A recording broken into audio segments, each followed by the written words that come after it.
Imaginez un jeune homme, ambitieux, rempli de rêves et de projets. Chaque matin, il se promet d'écrire ce livre qu'il a toujours voulu commencer, de lancer cette entreprise dont il parle depuis des années, ou simplement de changer sa vie. Mais chaque soir, il finit par céder à une habitude qu'il considère anodine, la masturbation. Au début, il ne remarque rien. Mais au fil des jours, sa motivation s'effrite, son énergie disparaît, et ses rêves restent suspendus, figés dans un avenir qui ne viendra jamais. Ce jeune homme, c'est peut-être vous, ou quelqu'un que vous connaissez. Cette vidéo n'est pas une simple discussion ou un guide scientifique. C'est un avertissement. Chaque fois que vous cédez à cette pratique, vous passez un pacte silencieux avec le vide. Ce vide, insatiable, se nourrit de votre vitalité, de votre force, de votre essence. Il ne vous laisse rien en retour, si ce n'est un sentiment de fatigue, de culpabilité et d'abandon. On vous dira que c'est normal, que c'est sain. On vous montrera des études, des vidéos, des témoignages qui justifient cette habitude. Mais regardez autour de vous. Voyez-vous des vies épanouies, des ambitions réalisées, ou voyez-vous des âmes fatiguées, des regards perdus, des rêves abandonnés? La masturbation n'est pas qu'un acte isolé. C'est un cycle insidieux, un piège universel qui consomme peu à peu ce que vous avez de plus précieux, votre énergie vitale. Rappelez-vous, ce que vous perdez n'est pas seulement physique. Vous perdez une partie de votre esprit, une partie de votre âme. Et ce prix est bien plus élevé que vous ne le pensez. Alors, êtes-vous prêt à comprendre ce qui est réellement en jeu? À voir au-delà des apparences, à défier ce cycle qui vous appauvrit? Car cette bataille n'est pas seulement pour aujourd'hui, mais pour votre avenir. 1. La masturbation comme impact invisible. Imaginez un trésor enfoui en vous, une richesse infinie, unique, qui alimente vos pensées, vos décisions et vos rêves. Chaque fois que vous cédez, chaque fois que vous abandonnez à cette habitude, une partie de ce trésor disparaît. C'est une transaction silencieuse. Vous cédez votre énergie vitale contre quelques secondes d'un plaisir fugace, éphémère, qui ne laisse derrière lui que du vide. Cette énergie, dans de nombreuses traditions anciennes, est sacrée. Les taoïstes l'appellent Jing, les hindous parlent de prana, et les Égyptiens évoquaient le ka. Pour eux, cette force est la source même de votre vitalité, celle qui nourrit vos ambitions, vos rêves, votre capacité à affronter les défis. Lorsqu'elle est dissipée de manière inconsidérée, elle ne revient pas. Elle s'évapore dans le néant, laissant un vide immense derrière elle.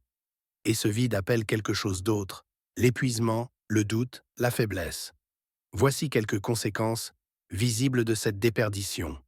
La chute de votre productivité. Ce projet que vous vouliez lancer, ce livre que vous avez juré de commencer, cette idée que vous gardiez pour demain, tout est remis à plus tard.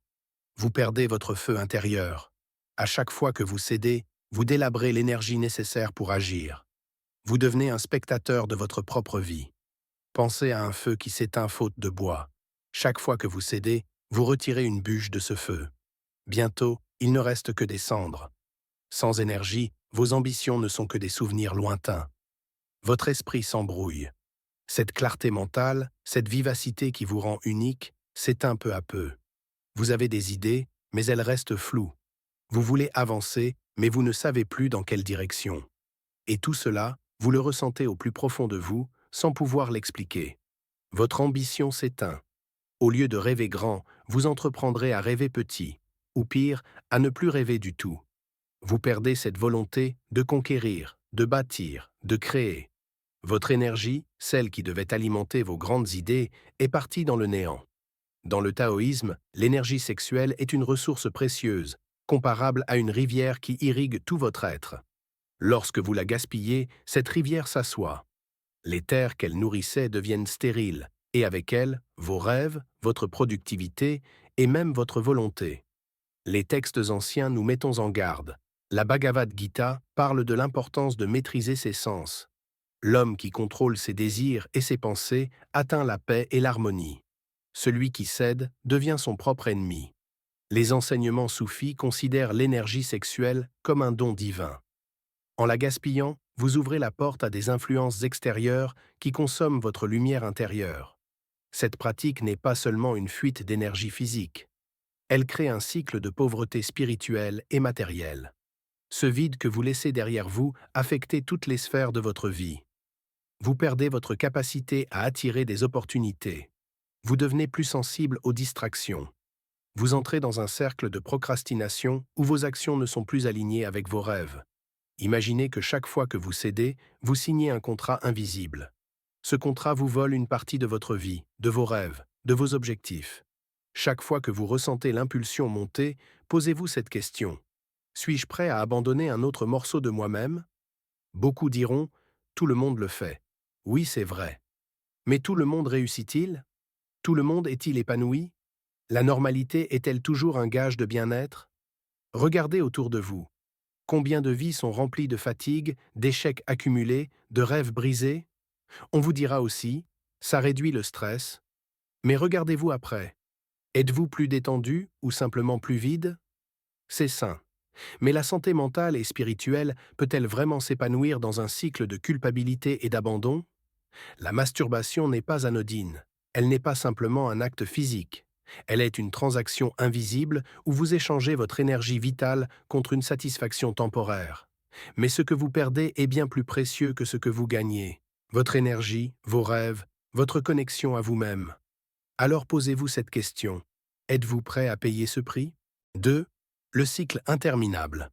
Chaque clic, chaque visionnage, chaque moment passé à consommer ces vidéos, c'est bien plus qu'un acte passif. Vous participez à un cycle destructeur qui s'étend bien au-delà de vous. Pensez aux personnes dans ces vidéos. Combien d'entre elles ont été filmées sans leur consentement? Combien d'entre elles vivent avec le fardeau d'avoir vu leur intimité exposée à des millions de regards anonymes? Pour certaines, ces vidéos sont des marques indélébiles de trahison, de honte, d'une vie brisée. Et pourtant, malgré cette réalité, vous consommez ce contenu. Peut-être même que vous vous rassurez en vous disant « Je ne fais que regarder, je ne fais de mal à personne ». Mais regardons la vérité en face. En les regardant, vous devenez complice de ce cycle. Vous jugez peut-être ces personnes. Vous les blâmez. C'est leur faute, elles se sont exposées. Mais en consommant ces vidéos, vous ne faites pas que profiter de leur douleur. Vous l'entérinez. Vous la justifiez.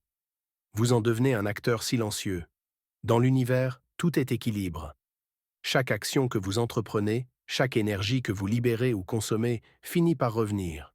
Le karma existe. Vous regardez ces vidéos, vous vous alimentez de leur souffrance et vous croyez que cela restera sans conséquence? Posez-vous cette question terrifiante. Si quelqu'un faisait la même chose avec moi, ma vie, mon image, comment le vivrais-je? Et si demain, une partie de votre vie privée deviendrait publique? Si quelqu'un exploitait votre vulnérabilité pour son propre plaisir? Ce que vous infligez, consciemment ou inconsciemment, à ces personnes dans les vidéos reviendra sous une forme ou une autre. Le karma n'oublie jamais. Il rétablit l'équilibre, que vous en soyez conscient ou non. Chaque fois que vous cédez, ce que vous ressentez après n'est pas une satisfaction, mais un mélange de vide et de culpabilité. Une voix intérieure vous murmure « Pourquoi l'ai-je encore fait ?» Vous essayez de l'étouffer, de la rationaliser, mais elle persiste. Ce vide, ce regret, est un signal. Vous êtes même en train de vous éloigner de vous. Le cycle recommence. Vous cherchez encore une justification, un moyen d'apaiser cette culpabilité, mais elle s'enracine de plus en plus profondément. Vous ne faites pas que vous bénissez. Vous bénissez également l'image que vous avez de vous-même, vous fragilisez votre esprit et vous renforcez un cycle qui vous prive de votre énergie vitale. Imaginez-vous face à un miroir après avoir cédé. Qui voyez-vous? Est-ce la personne que vous rêvez de devenir? Est-ce quelqu'un que vous admirez, que vous respectez? Ou est-ce une ombre de vous-même, fatiguée, vidée, coincée dans un cycle qu'elle ne contrôle plus? Ce regard est un rappel brutal. Ce que vous faites vous éloigne chaque jour un peu plus de votre véritable potentiel. Tout le monde le fait. Voilà ce que vous entendez. Voilà ce que vous vous dites pour calmer cette culpabilité. Mais tout le monde est-il une excuse suffisante pour continuer? Regardez autour de vous. Voyez-vous des personnes épanouies, fières, lumineuses, nourries par cette pratique? Ou voyez-vous des vies emprisonnées par la fatigue, le manque d'ambition et une spirale de vide émotionnel? Les anciens textes religieux et spirituels l'enseignent depuis des millénaires. Ce que vous envoyez dans l'univers revient toujours. Dans le Coran, il est dit « Celui qui fait un atome de bien le verra, et celui qui fait un atome de mal le verra ». 99 to 7 to 8. Dans la Bible, Galates 6:7, on lit « Ce que l'homme sème, il le récoltera ». En consommant ces vidéos, en justifiant ces actes, vous semez des graines de souffrance et de vide. Ces graines, un jour ou l'autre, donneront leurs fruits. Peut-être sous forme de regret, peut-être sous forme de perte, peut-être sous forme de solitude. Chaque fois que vous cédez, vous éloignez un peu plus de votre véritable essence. Vous perdez non seulement votre énergie, mais aussi une partie de votre lumière intérieure. Vous devenez prisonnier d'un cycle qui vous appauvrit spirituellement, émotionnellement et même matériellement. Regardez-vous dans le miroir. Posez-vous une question simple mais essentielle. Suis-je fier de la personne que je vois? Chaque décision que vous prenez aujourd'hui façonne la personne que vous serez demain.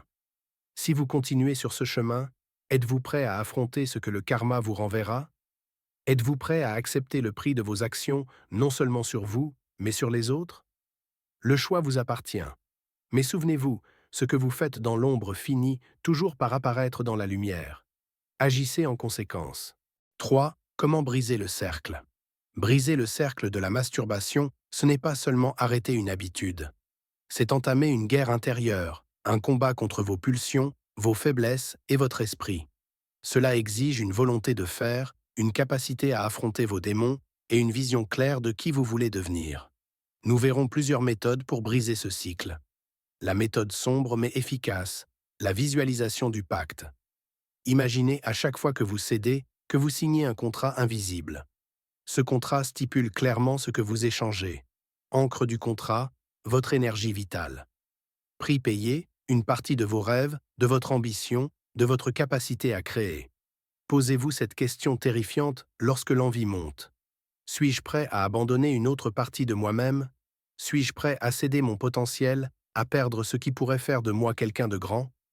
Un exemple concret, pensez à un arbre majestueux avec des racines profondes et des branches qui touchent le ciel. Chaque fois que vous cédez, c'est comme si vous coupez l'une de ses racines.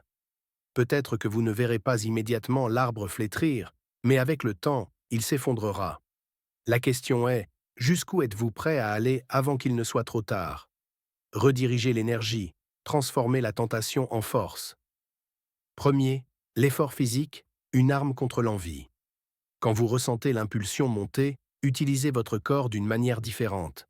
Transformez cette énergie en action, en force brute. Faites du sport intense. Courez, soulevez des poids, sautez, jusqu'à sentir vos muscles brûler. Chaque goutte de sueur devient une goutte de votre vitalité retrouvée. Les athlètes de haut niveau, comme les boxeurs ou les coureurs olympiques, utilisent ce principe. Ils transforment leur énergie sexuelle en énergie physique, leur donnant un avantage compétitif. Mohamed Ali disait « Je n'abandonne jamais ma force avant un combat. Elle est mon arme secrète. » Deuxième, la méditation, une réorientation spirituelle. Asseyez-vous dans un endroit calme, fermez les yeux. Imaginez-vous dans 5 ans, 10 ans. Qui voulez-vous être? Un homme ou une femme fort, respecté, aligné, avec ses rêves? Ou quelqu'un enfermé dans un cycle de regrets et de vide? Chaque séance de méditation est une déclaration. Je choisis de me concentrer sur mon avenir. Je ne laisse pas cette impulsion m'éloigner de ma destinée. Le défi des 40 jours. Une renaissance. Pourquoi 40 jours? Dans presque toutes les traditions spirituelles, le chiffre 40 est un symbole de purification, d'épreuve et de transformation. C'est le temps nécessaire pour se libérer des chaînes de l'habitude et renaître en tant qu'être renouvelé. Moïse a passé 40 jours sur le mont Sinaï pour recevoir les commandements. Jésus a jeûné 40 jours dans le désert pour se préparer à sa mission. Les traditions islamiques utilisent également des périodes de 40 jours pour le deuil et la purification. Êtes-vous prêt à relever ce défi? Chaque jour sans céder est une victoire. Chaque jour où vous résistez, renforcez votre esprit. Fixez une date, notez vos progrès. Et chaque fois que vous voulez abandonner, rappelez-vous que vous marchez sur les traces des plus grands. Méthode progressive. Un chemin pas à pas. Si l'idée d'un défi de 40 jours vous semble trop intimidante, commencez petit. Déterminez vos déclencheurs. Quels moments, quelles émotions, quelles habitudes vous poussent à céder? Notez-les. Réduisez progressivement. Si vous cédiez tous les jours, passez à un jour sur 2. Puis, une fois par semaine. Vous bâtissez une discipline petit à petit. Remplacez l'habitude, Faites du sport, lisez, écrivez, apprenez une nouvelle compétence. Remplissez le vide avec quelque chose de productif et valorisant. L'épreuve ultime. Êtes-vous prêt à vous affronter? Briser le cercle, ce n'est pas seulement dire non à une habitude. C'est dire oui à vous-même, à votre potentiel, à vos rêves. C'est choisir de ne plus être l'esclave de vos pulsions, mais le maître de votre destinée. Chaque jour où vous cédez, c'est comme si vous arrachez une page de votre propre livre de vie. Bientôt, il ne restera que des fragments, des miettes d'histoire non racontées. Mais chaque jour où vous résistez, vous écrivez une nouvelle page, pleine de force, de lumière et de victoire. Alors, la question est simple.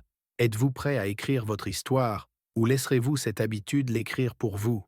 Le choix vous appartient, mais le temps, lui, ne vous attendra pas. La masturbation n'est pas qu'un acte anodin. C'est une lutte quotidienne contre les aspects les plus sombres et les plus primitifs de votre être. Elle est le symbole de la bataille intérieure entre ce que vous voulez être et ce que vous êtes prêt à abandonner. Si vous choisissez de maîtriser cette énergie, ce n'est pas juste votre corps que vous disciplinerez, mais votre esprit tout entier. Lorsque vous cessez de céder à ces pulsions, quelque chose de profond se produit. Ce n'est pas simplement une question de productivité ou de performance. C'est un retour à vous-même, à votre essence. Vous commencez à voir plus clair, à ressentir cette force intérieure qui vous rend capable d'affronter vos défis avec une détermination inébranlable. Vous gagnez en clarté mentale. Les idées deviennent plus nettes, vos projets plus accessibles. L'énergie qui était auparavant dissipée se concentre et vous propulse. Vous renforcez votre spiritualité. Ce lien avec ce qui est sacré en vous, cette lumière intérieure, reprend sa place. Vous vous reconnectez à une partie de vous-même que vous pensez avoir perdue. Sénèque, le philosophe stoïcien, écrivait « Celui qui est maître de lui-même est maître du monde ». Si vous êtes capable de contrôler vos instincts, de dire non à vos pulsions, vous possédez une arme que peu de gens dans ce monde possèdent, la discipline. La discipline, c'est la clé du dépassement. C'est elle qui fait la différence entre ceux qui rêvent et ceux qui réalisent, entre ceux qui se laissent porter par leurs impulsions et ceux qui construisent des empires. Imaginez-vous dans 1 an, 2 ans, 10 ans. Si vous continuez sur cette voie, quel sera votre héritage? Des regrets, des projets inachevés, des rêves oubliés? Ou serez-vous celui ou celle qui a su transformer chaque impulsion en une opportunité de croissance, chaque tentation en une victoire personnelle? Si vous ne changez rien, que se passera-t-il? Vous continuerez à céder. Chaque acte viendra avec son lot de culpabilité, de vide, de fatigue. Vous serez prisonnier de ce cycle. Votre ambition s'éteindra. Les projets que vous avez retenus, ces rêves qui vous ont fait vibrer, deviendront des souvenirs lointains. Vous perdez ce qui fait de vous une force. Votre énergie, votre lumière, votre capacité à inspirer et à créer s'estomperont. Et pire encore, vous serez un spectateur de votre propre vie. Vous regardez les autres avancer, conquérir, bâtir, pendant que vous restez enfermé dans ce cycle destructeur. Et si vous choisissez de dire non, alors tout change. Chaque victoire sur vous devient une pierre sur laquelle vous bâtissez votre futur. Chaque fois que vous résistez, vous devenez plus fort, plus clair, plus aligné avec vos valeurs et vos ambitions. La question est simple. Êtes-vous prêt à affronter cette bataille? Êtes-vous prêt à choisir un avenir où vous êtes maître de votre énergie, de votre esprit et de votre vie? Le moment est venu. Partagez votre réflexion. Rejoignez ceux qui ont décidé de reprendre le contrôle. Faites de votre vie une œuvre grandiose, une histoire de discipline, de force et de triomphe. Les grands changements ne commencent jamais par une action extérieure. Ils commencent par une décision intérieure.